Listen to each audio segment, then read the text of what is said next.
Hey friends, this is Miss Regine from SOAR Educational Services, and today we are going to work on an Algebra 1 skill, which is conversion, changing between different units of measurement. So we'll start with one that is relatively easy, and this type of skill will also help you in your chemistry class. I often see students working on these in the chemistry class. All right, so in this particular question, we are changing from seconds to days. All right, so what we're going to do is use the conversion factor and a calculator. So we'll need these two things. So to go from second to days, first we can think about, well, let's go from second to minute. So in a minute, we have 60 seconds. And the other thing to keep in mind with this type of conversion is we want it opposite because we're going to want some canceling to happen. So since I started with second on the bottom, I'm going to put 60 seconds on top. So 1 minute is 60 seconds. And when we have 60 minute, we have an hour. So 60 minute gives us an hour. All right. Let me put my label. So I have hour on top and minute on the bottom again, so it can cancel with the other minute. And finally, when we get 24 hours, we have 1 day. And this is where we'll stop because we're trying to end up with day.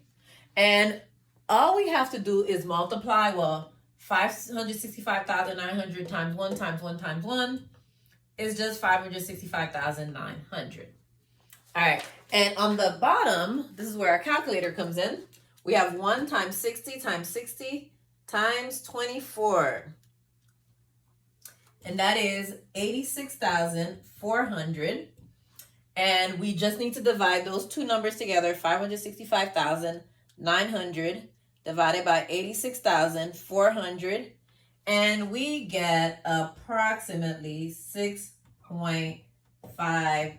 Well, actually, let me write all this. Let's say I wanted to round to the hundredths place. So I would circle the hundredths place. That's the 4. Look to my right. The number to my right is a 9. So the circle number goes up 1. And everything before that stays the same. Anything after that becomes a 0. But because this is decimal, we can just leave it as it is.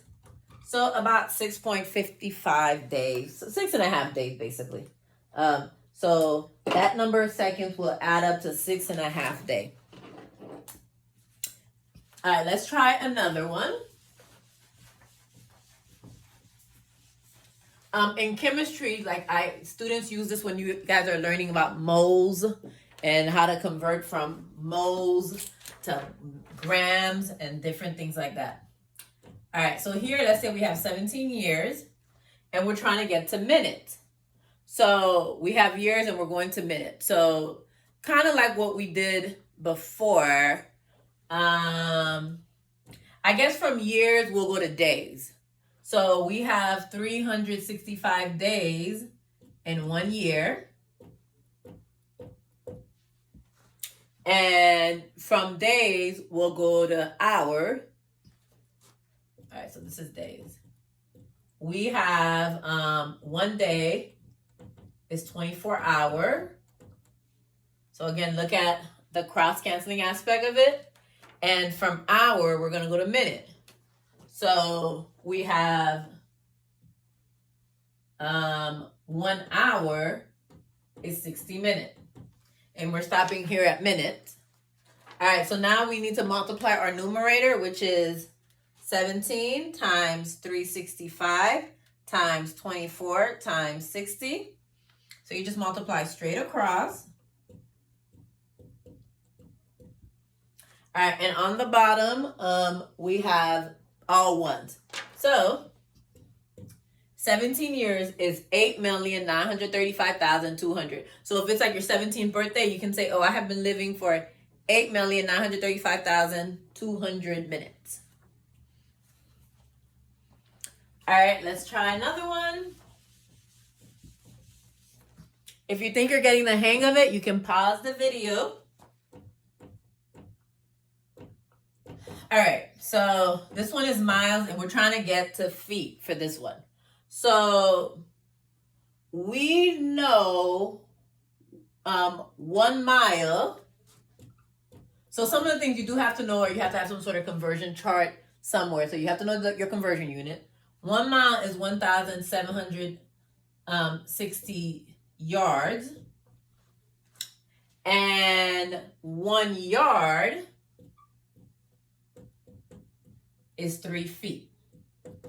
And we want to end at feet. So we're going to multiply 43 times 1,760 times 3. And that gives me 227,040 feet. So if something is 43 miles, you're going to be traveling 227,040 feet. All right, so I hope this was helpful to learn some of these conversion factors. And remember to like and subscribe, and I'll see you next time. Bye.